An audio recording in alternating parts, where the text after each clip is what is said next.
seger banget ya teman-teman. Oke, assalamualaikum warahmatullahi wabarakatuh. Selamat datang di channel SS March Family. Sambil menikmati segernya dan indahnya alam, Bang SS menyempatkan waktu buat beristirahat. Kali ini Bang SS akan ngasih tips buat teman-teman dalam melakukan perjalanan mudik. Karena ini kan udah beberapa hari lagi udah masuk ke Lebaran ya. Jadi musim-musim mudik sudah terasa.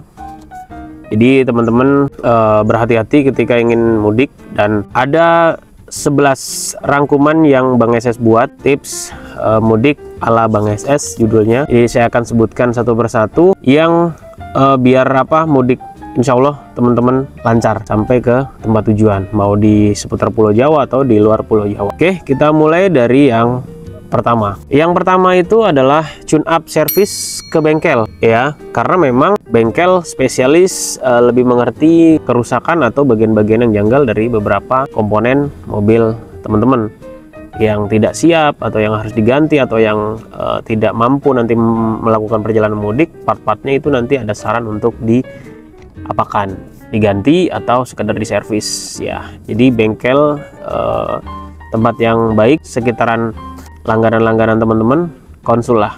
Jadi kalau yang perlu diganti, karena memang melakukan perjalanan mudik yang rata-rata mungkin di atas 3 jam ya. Jadi tetap harus mobil dalam keadaan prima.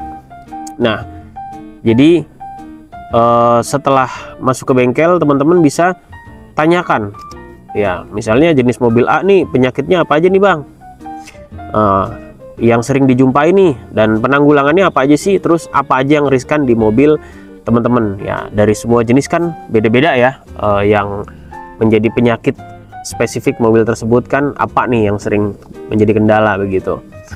Oke, masuk ke yang nomor 2, yaitu isi BBM maksimal di awal ya. Jadi nanti teman-teman tuh fullin aja di awal, itu fullin isi mentok, karena lebih efisien nanti ketika teman-teman ngisi itu memang di awal itu penuh. Jadi jangkauannya lebih jauh dan tidak terganggu di jalan. Pikiran itu nanti akan ngisi dan bagaimana itu di jalan gitu kan. Jadi fullin aja dulu. Terus ketika melakukan sebuah peristirahatan ya di perkotaan, itu isi lagi full. Jadi jangan sampai bensin itu terlihat kurang. Nah, karena takutnya nanti begitu teman-teman di kondisi yang susah mencari tempat stasiun pengisian bahan bakar, itu akan repot. Jadi teman-teman akan gelisah di jalan, dan itu akan pasti membuat tidak efisien dalam melakukan perjalanan. Selanjutnya adalah yang ketiga, itu pelajari apa aja penyakit atau kelemahan mobil Anda. Oh, tadi udah termasuk di nomor 1 ya.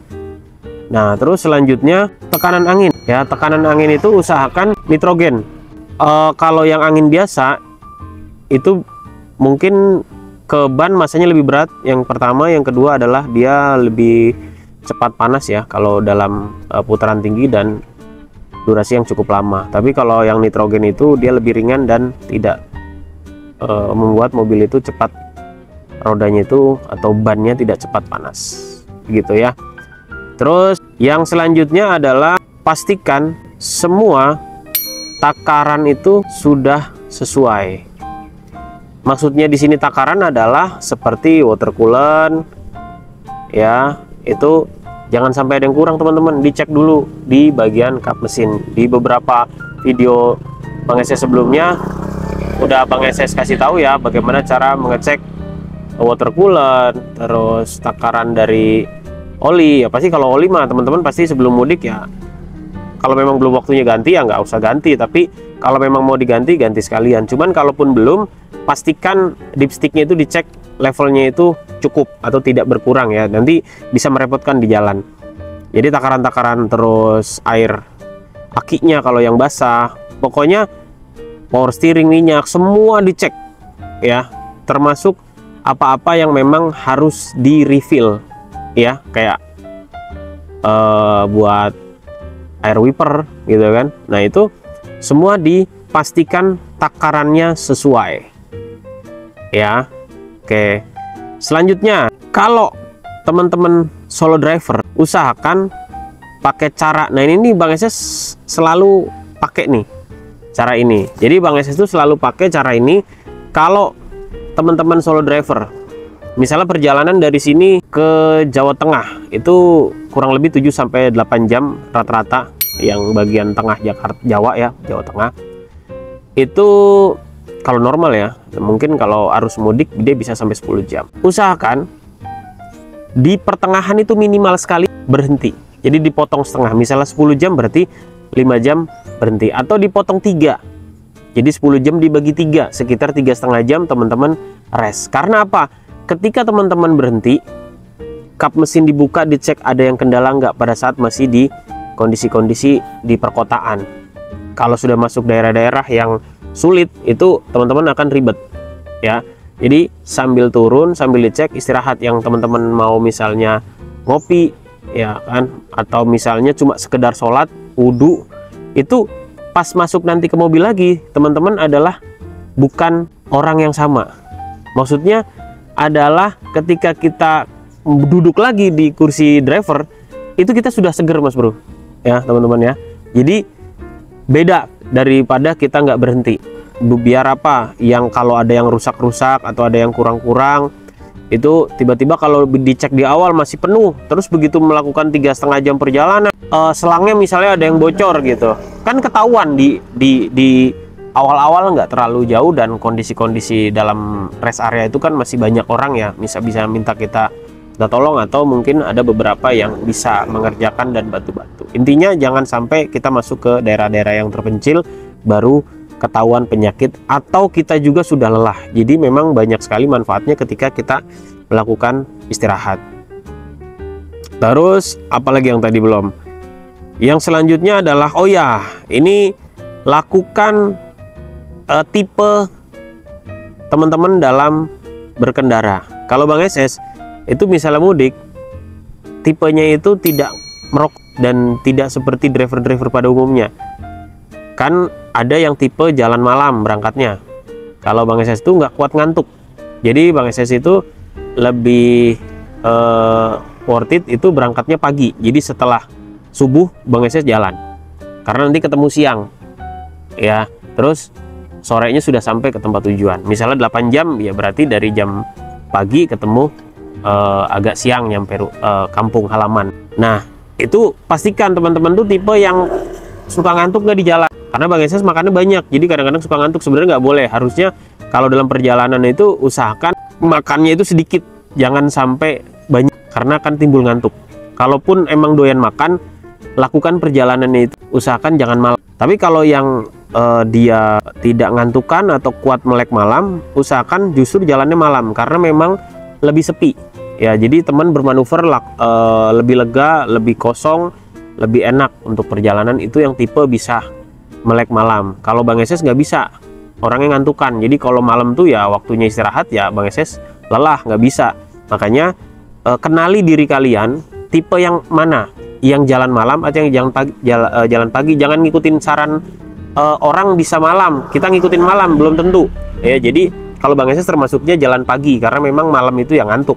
Tapi kalau tipe-tipe yang malam bisa dia begadang, lebih baik jalan malam, karena memang lebih sepi dan mungkin lalu lintasnya lebih mudah, jarang terlalu ada aktivitas umum di sekitar perjalanan ya kan. Bisa aja kita melewati kota A sedang sibuk ya gitu kan. Tapi kalau masih kalau jalannya malam, itu rata-rata itu lalu lintasnya lancar ya, rata-rata ya. Jadi atur sesuai dengan tipe pengemudian teman-teman, bisa melek malam atau yang tidak bisa seperti Bang SS gitu.